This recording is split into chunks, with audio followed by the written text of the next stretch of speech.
So look, if there's one team that probably hasn't gotten the credit they deserve for completely flipping their organization from top to bottom, it's the New England Patriots. I mean, I completely get it. When you go back to back with 14-3 seasons, people are going to tune you out, and that's just the nature of how this league works. But if you actually look under the hood, and I'm talking about the front office philosophy, player development, contract structure, coaching changes, this isn't the same team at all that's been stuck in the mud in this post-Brady era. This is a franchise that finally seems to understand where the league is going, and they're rebuilding in a way that isn't just smart, it's sustainable. And honestly, the way they've handled Drake Maye, built this defense up, and loaded up the roster tells me that they're not far off from being something serious again. So let's talk all about it. But first off, before I begin, I would really appreciate it if you would drop a like and subscribe. It only takes 5 seconds, plus you can always change your mind. We are on the road to 60,000 subscribers, and with your support, I believe that we can get there super fast.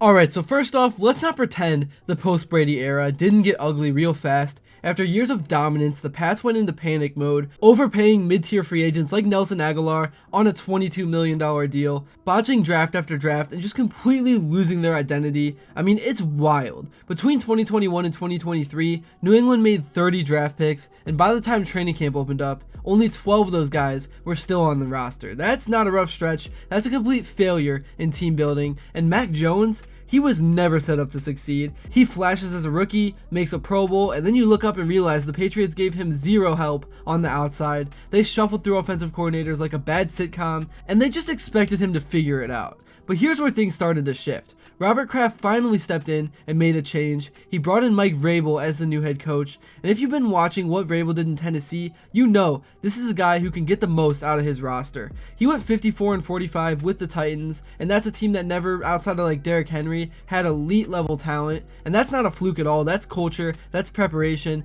That's a guy who understands what it means to compete every single week. Obviously, he has not accomplished his ultimate goal, but he is not a bad coach by any means. And what makes this even more encouraging is that Vrabel isn't doing this alone. Elliott Wolf is now running the personnel department, and he's not chasing headlines. He's building a team. Together, they've created the kind of leadership structure that modern organizations need. It's collaborative, it's detail-oriented, it's patient. And of course, everything changed the moment that the front office drafted Drake Maye 3rd overall in the 2024 draft. That was the move. That was the moment the rebuild became real. And look, Maye was never supposed to come in and be the guy from day one. They were smart about it. They let Jacoby Brissett start the year off. They gave Maye time to develop, and when he finally took over, he looked like the real deal. He started in 13 games. He had 2,276 yards with 15 touchdowns. He did throw 10 interceptions, but he had a 66% completion rate. That's not just a decent rookie season. That's a foundation you can build upon. But what really stood out wasn't just the stats, it was the leadership, the toughness, the way the team responded to him,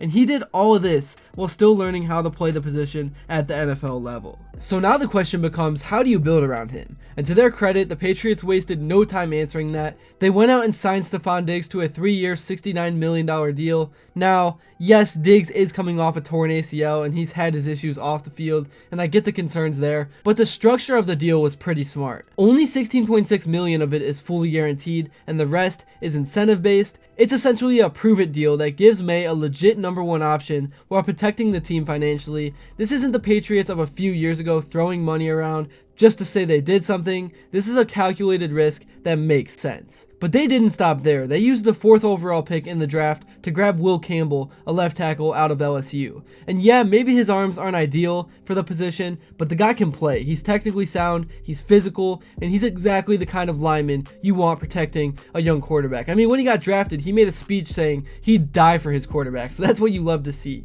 They also signed Morgan Moses to bring some veteran presence and added Garrett Bradbury at center. That's how you build a wall around your future franchise guy. You give him time, you give him consistency, you give him guys who know how to play the position. And if there's one thing Maye didn't have last year, it was a deep threat. So what did the Patriots do? They grabbed Kyle Williams out of Washington State in the 3rd round. The kid's got burners, he can stretch the field, and even if he doesn't become a wide receiver 1, which I think it's unlikely that he will, at least right away, he adds a layer to the offense that forces defenses to stay honest, and combine that with the backfield duo they've assembled, and you can see this offense coming together piece by piece. Travion Henderson out of Ohio State was their 2nd round pick. I'm an Ohio State Buckeyes fan, so I'm a little biased, but this dude has home run speed. He's an amazing leader in the locker room, just a great guy in general, and he brings something they just haven't had, and that is that home run speed and that pass catching ability. Obviously, if you remember back to that Texas game, he took a screen to the house, and that was one of the biggest plays of the entire playoff run for the Buckeyes. And maybe even more importantly, beyond that, he can be a valuable asset in terms of pass protection, and that's going to keep Maye upright and give them the ability to throw out different looks depending on the matchup, and pair that with Ramondre Stevenson, and suddenly, this offense has some real flexibility. Now, on the other side of the ball, that's where I think the most underrated moves happened. They knew they needed to fix the pass rush after finishing bottom 5 in sacks last season, so what do? They reunite Vrabel with Harold Landry on a 3-year, $43.5 million deal. That's a proven edge rusher who knows the system. That's a plug-and-play guy who instantly elevates your front 7. And in the middle, they went big. Literally and financially. Milton Williams, 4 years, $104 million. That's a serious investment, but it makes sense when you realize Christian Barmore is back. He's fully cleared after his scary blood clot issue, and together that really might be one of the most disruptive interior duos in the league if they can stay healthy, and that's a big if right now.